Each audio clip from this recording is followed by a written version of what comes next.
Kahit may mga naghahain na ng kandidatura sa Davao City, palaisipan pa rin kung sino sa mga Duterte ang tatakbong alkalde. Para sa update live mula sa Davao City, magbabalita si Bril Montalvo. Bril, anong latest dyan?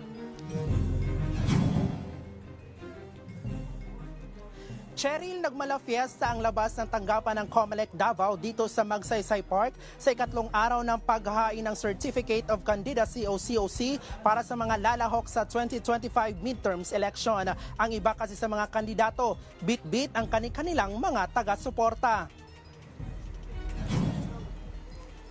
Una na nag-file ng kanyang COC si Priscilla Galope na isang dating barangay kagawad ng lungsod na tatakbo bilang konsihal sa unang distrito.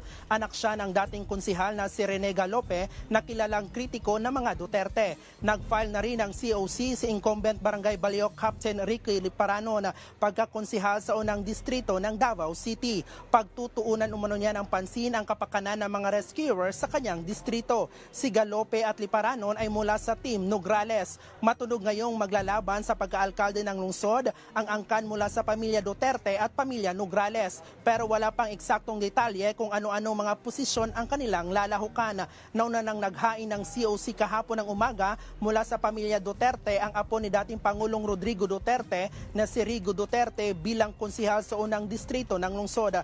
Personal din siyang sinamahan ng kanyang amang si Davao City 1st District Congressman Paulo Duterte.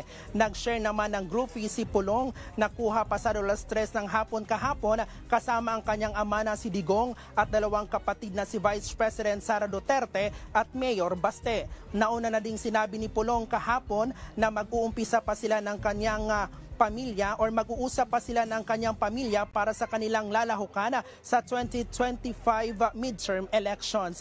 Cheryl, sa ngayon andito pa rin tayo nakaantabay sa harap ng opisina ng COMELEC Davao at sa mga oras na ito ay wala pang naghahain ng COC sa pagka-alkalde at vice-alkalde ng lungsod.